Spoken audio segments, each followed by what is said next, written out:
여러분, 만약 국가가 국민 전체에게 강제로 다이어트를 시킨다면 어떤 기분일까요? 우스갯소리가 아닙니다. 실제로 한 국가 국민들의 평균 체중이 불과 몇 년 사이에 무려 11.4kg이나 빠진 사건이 있습니다. 사람들은 이를 마두로 다이어트라고 부르며 냉소하지만 그 이면은 지옥 그 자체입니다. 한 끼 식사를 위해 키우던 반려견을 잡아먹고 쓰레기 더미에서 유통기한이 한참 지난 빵 조각을 찾기 위해 칼부림이 일어나는 곳, 바로 지금의 베네수엘라입니다. 하지만 시간을 딱 70년만 뒤로 돌려보겠습니다. 1950년대의 베네수엘라는 우리가 지금 아는 모습과 완전히 달랐습니다.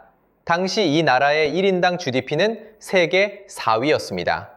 일본은 비교조차 안 됐고 전쟁의 폐허에서 허덕이던 서독이나 프랑스보다도 부유했습니다.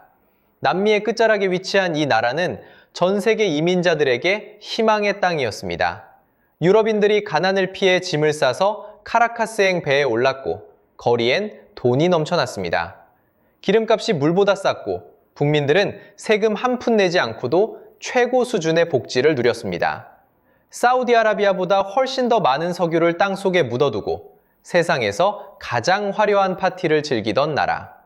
그런 나라가 대체 어쩌다가 70년 만에 화폐로 종이배를 접고 쓰레기통을 뒤지는 처지가 된 걸까요? 단순히 복지를 많이 해서일까요? 아니면 지도자 한 명을 잘못 만나서일까요?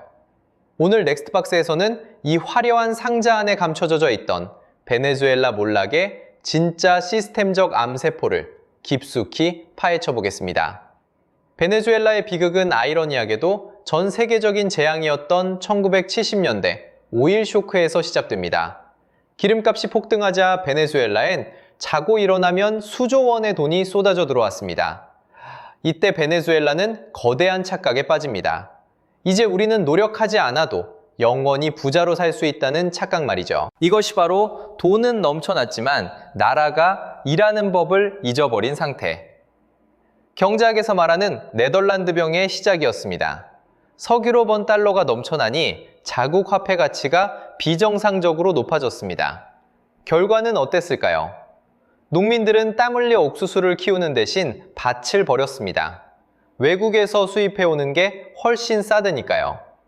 제조업 공장주들도 기계를 멈췄습니다. 직접 만드는 것보다 수입해서 파는 게 더 이익이었기 때문입니다. 그렇게 베네수엘라의 기초 산업 체력은 서서히 썩어갔습니다. 왜 힘들게 생산해? 석유 팔아서 사오면 되는데. 이 한마디가 국가의 생산 엔진을 완전히 꺼뜨린 겁니다.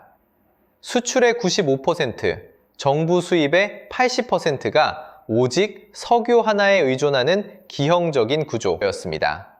이제 조금 더 깊게 열어보겠습니다. 사람들은 흔히 석유가 그렇게 많은데 팔아서 먹고 살면 되지 않느냐고 묻습니다. 하지만 베네수엘라의 석유에는 치명적인 약점이 있었습니다. 바로 초중진료라는 점입니다. 베네수엘라의 기름은 중동의 맑은 기름과 다릅니다. 상온에서 아스팔트처럼 끈적하게 굳어버립니다. 이걸 파이프라인으로 흘려보내고 상품으로 만들려면 고도의 정제 기술과 엄청난 자본이 필요합니다. 사실상 석유가 아니라 기술을 파는 비즈니스였던 셈입니다. 그런데 2000년대 초 우고 차베스 정부는 치명적인 악수를 둡니다. 국가 수익을 독점하겠다며 외국 기업들을 강제로 쫓아내고 석유 산업을 국유화한 겁니다. 문제는 그 다음이었습니다. 자신들에게 반대한다는 이유로 국영 석유 기업의 숙련된 기술자 1만 8천 명을 하루아침에 해고해버렸습니다. 이것은 단순히 사람을 자른 게 아니었습니다. 수십 년간 축적된 노하우와 관리 시스템을 통째로 쓰레기통에 버린 겁니다. 열쇠 없는 황금 창고, 기계는 노후화되어 터져나가는데 굳힐 사람이 없었습니다. 결국 세계 최대 산유국인 베네수엘라는 자기 나라 자동차에 넣을 가솔린이 없어 외국에서 기름을 사와야 하는 웃지 못할 비극에 직면하게 됩니다. 시스템이 멈추면 자원은 그저 땅속의 오물일 뿐이라는 사실을 증명한 순간이었습니다. 하지만 진짜 파국은 시장 경제의 원리를 무시한 가격 통제에서 왔습니다. 정부는 치솟는 물가를 잡겠다며 생필품 가격을 강제로 고정했습니다. 예를 들어 볼까요? 빵 하나를 만드는데 밀가루와 인건비로 1,000원이 드는데 정부가 국민들을 위해 500원만 받아라 라고 명령한 겁니다. 자, 여러분이 빵집 주인이라면 어떻게 하시겠습니까? 당연히 빵을 만들지 않겠죠. 팔수록 손해니까요.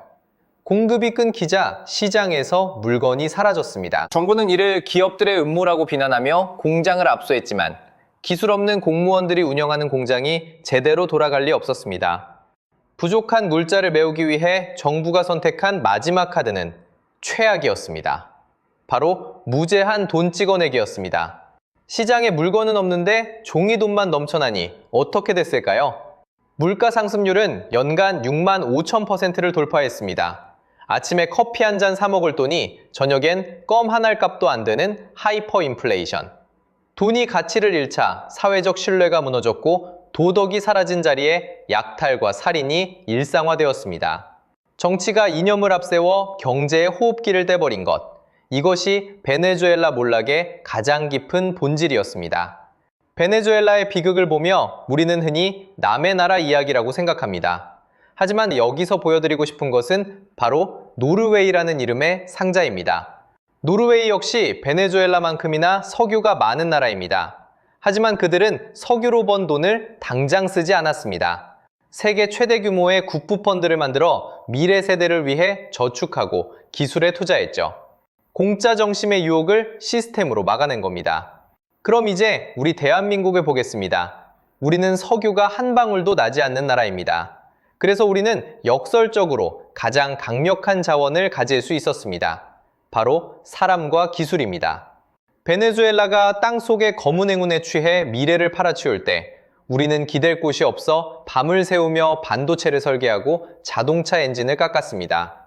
자원이 없었기에 우리는 시스템의 소중함과 생산의 가치를 처절하게 배울 수 있었습니다. 하지만 지금 우리 사회는 어떤가요?